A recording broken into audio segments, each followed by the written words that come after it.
Beach. I am in Rhode Island with my niece Stephanie. And behind me is Brycer playing in the sand. And today is all about a great clam bake, a fabulous menu coming up, and it all starts off with steamers. I'm going to serve them with shallots and white wine. They're going to be seasoned to perfection. And then poppy seed coleslaw. It is so easy to make and super delicious, especially for a summery side dish. Next up, I have halibut tacos with peach salsa. They are so impressive that your guests will think you spent hours, but they only take minutes. And what is summer without shortcake? I've got a delicious sunset shortcake that you are gonna love. And of course, I can't forget about cocktail time. I've got a watermelon fizz that is so refreshing, you are gonna think this is pretty fabulous. I'm Sandra+Lee, welcome to Semi-Homemade. Yum. I have just a couple really important things I need to share with you before these go in or before you cook them at home yourself. First of all, it's super important that you clean them really, really well. Also, I like to take the beards off of them. Some restaurants do, some don't, but I love to take the beards off them because this right here, this gritty part, you gotta just pull this right like that. Ooh, and he's tough. And you know they're alive when you tap on them, they'll shut right back up. If they don't shut back up, you need to discard them, super important. So I'm gonna pop these right into my shallots, leeks, and wine. I cannot share with you how good this smells. And now to this, I'm gonna put the lid on and let these babies cook up. Yum. I want to show you a great trick to do on the grill. Now, you need to oil your grill when you're working with fish. And what I like to do is just take a kitchen towel, roll it up nice and tight, just like this. So you have this nice little round part here. And that is great for absorbing oil and getting that onto your grill. See how much that retains? And you just go right on your grill. And that just keeps whatever you're cooking from sticking. I love being outside. Don't you just love outside, the ocean, or if it was a lake, that would be great too. You're in your bathing suit, a sundress, you're relaxed. I cannot wait for that watermelon fizz. Yum. Welcome back to Semi-Homemade. I'm just taking my halibut off of the grill. Look at how good this looks. It's gonna make the best fish tacos ever. I want to pop this down for just a second. I also want to get my my wonderful tortillas off here. Be careful with these. They are nice and warm, exactly how I like them. You can see the steam coming off of them. Woo, woo.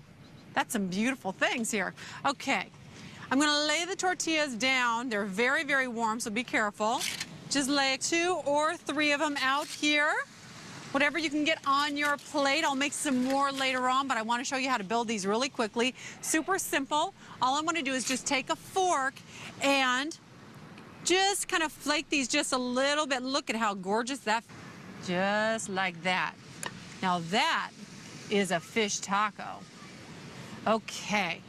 I'm going to set this aside for just a second. Back to Semi-Homemade. I'm Sandra+Lee, and I've got a great cocktail for you today. We're out here by the ocean. It is so beautiful, all that fabulous food. Wait till you see the tablescape, but I need cocktail time. So this is a fantastic cocktail called a watermelon fizz.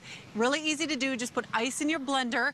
Then I've already cut up some watermelon. That's all you have to do. That goes in here next. Okay, now to this, I just want to add a splash of lemon lime concentrate or limeade and just a teaspoon of sugar, just to make sure it's nice and sweet, which it will be. Then I'm going to add club soda. Be careful with that. Don't shake it before you pour it or open it. And fill that up to about there. And then I'm just going to add some melon vodka to this. About 2-3 shots is good. And we're ready to turn on the blender.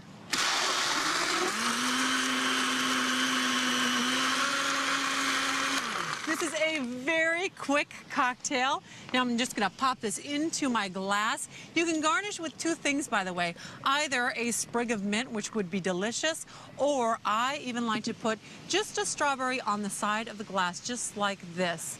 Come with me because I want to show you a great tablescape. A great beach tablescape, perfect for my menu. Now let me share with you what I've done here on the table. First of all, the tablecloth. This is just fabric from the fabric store. You know how I like to do this. And I've even just left the edges just like they are. That's fine. You don't have to finish them. Nice coral pattern, but anything at all will do, even a nice starch white. Then I took faux coral and just paint them bright red in the garage. These are gorgeous on top of here. Then I just put red taper candles next to those, and these are pretty little coral bookends for my table. But what's really bookending this table are these fabulous votive candles with burgundy color candles inside. These candles, by the way, they are citronella, so I don't even have to worry about those bugs coming and bothering us at the end of the day. But if you don't want to spend the money on pretty little votive candles, you can get little tiny ice buckets like this, really inexpensive, like $1 or $2 at the craft store. Put your candles in here, then you have a nice collection that you can use anytime you want. Now, the place settings are just regular plates with a nice red band around them, but look at what I'm using for my napkin ring. This is just a beautiful coral bracelet, and everybody has something to take home with them to remember this day by. Now, all these great recipes are available on Food Network's website, so log on and download them, and you can have any of these great dishes on your table in no time. And until next time, I hope you remember to keep it simple, keep it sweet.